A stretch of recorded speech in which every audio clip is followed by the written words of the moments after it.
தமிழகத்திலே சட்டம் ஒழுங்கு மிகவும் மோசமாக சீர்குலைந்திருக்கிறது. திருட்டு அதிகமா நடக்குது. இப்ப இன்றைய தினம் உயர் காவல்துறை அதிகாரியுடைய வீட்டுக்கு அருகாமையிலேயே திருட்டு. போலீஸுக்கெல்லாம் இந்த திருடர்கள், போதைப் பொருள் கடத்துபவர்கள் இவங்கெல்லாம் சேலஞ்ச் பண்றாங்க. போலீஸுக்கு, தமிழ்நாடு போலீஸுக்கு ஒரு பெரிய சவால். தமிழ்நாடு போலீஸுக்கு மட்டுமல்ல, தமிழ்நாடு போலீஸை நிர்வாகம் செய்யக்கூடிய மாண்புமிகு முதலமைச்சர் மு க ஸ்டாலின் ஐயாவுக்கு இது ஒரு மிகப்பெரிய சவால். திருட்டு, வழிப்பறி, கொலை, கொள்ளை, கற்பழிப்பு, ஒரே நாள்ல 9 பாலியல் பலாத்கார சம்பவங்கள். தமிழகத்தினுடைய சட்டம் ஒழுங்கு மிகவும் மோசமான சூழ்நிலையிலே இருக்கிறது. பெண் காவலரை கற்பழிக்க முயற்சிக்கிறார்கள். ரயிலிலே வந்து கொண்டிருக்கக்கூடிய கர்ப்பிணி பெண்ணை தள்ளிவிட்டு சிறுமியை கூட்டு பாலியல் பலாத்காரம்.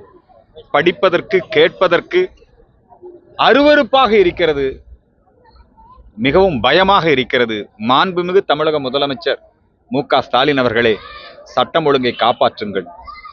திருட்டு, வழிப்பறி, போதை கடத்தல்காரர்களிடமிருந்து இந்த தெய்வ தமிழ்நாட்டை காப்பாற்றுங்கள் என்கிற கோரிக்கையை முன்வைக்கின்றேன்.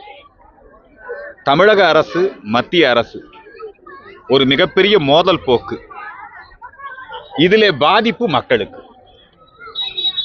PM ஸ்ரீ ஸ்கூல் ஏறத்தாழ 5000 கோடி ரூபாய் தமிழகத்திற்கு இழப்பு. மாண்புமிகு மத்திய கல்வித்துறை அமைச்சர் அவர் மிக தெளிவாக சொல்லுகிறார். நாடு முழுக்க இந்த PM ஸ்ரீ ஸ்கூல் திட்டத்தை அமுல்படுத்தி இருக்கிறார்கள். நாடு முழுக்க எல்லா மாநிலமும், அண்டை மாநிலம் பாண்டிச்சேரி, கேரளம் இதெல்லாம் பயனடையுது. ஆனா தமிழ்நாட்டில் மட்டும் மோதல் போக்கை கடைபிடிக்கிறார்கள். இது ரொம்ப தப்பு.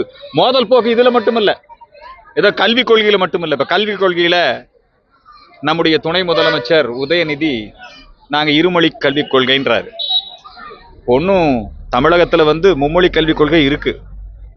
30 லட்சத்திற்கும் மேற்பட்ட மாணவர்கள், தனியார் பள்ளி, அங்கே அவர்கள் இந்தி படிக்கிறார்கள். எல்லாம் யாரு? தனியார் நடத்தக்கூடிய பள்ளி, பணம் கட்டி படிக்கிறாங்க.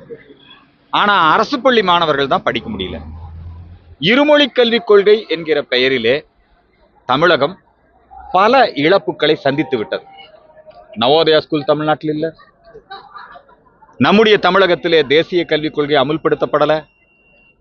தமிழ்நாட்டிற்கு வரவேண்டிய பல நிதி பாதிக்கப்பட்டிருக்கு. அதனால அண்ணாதுரை அவர்கள் இருந்திருந்தாலும் சரி, ஈவேரா இருந்திருந்தாலும் சரி, கருணாநிதி இருந்திருந்தாலும் சரி, PM ஸ்ரீ ஸ்கூலுக்கு வரவேற்பு தெரிவிச்சிருப்பாங்க. கருணாநிதி இருந்திருந்தா PM ஸ்ரீ ஸ்கூல்ல வரவேற்பு 5000 கோடி நிதி வருதுன்னா கருணாநிதி வேண்டாம் பாரா இல்ல. ஆனா இந்த நம்முடைய ஐயா மு க ஸ்டாலின் திராவிட மாடல் அணுகுமுறை என்கிற பெயரிலே தமிழகத்திற்கு வரக்கூடிய நன்மையை கெடுத்து கொண்டிருக்கிறார்.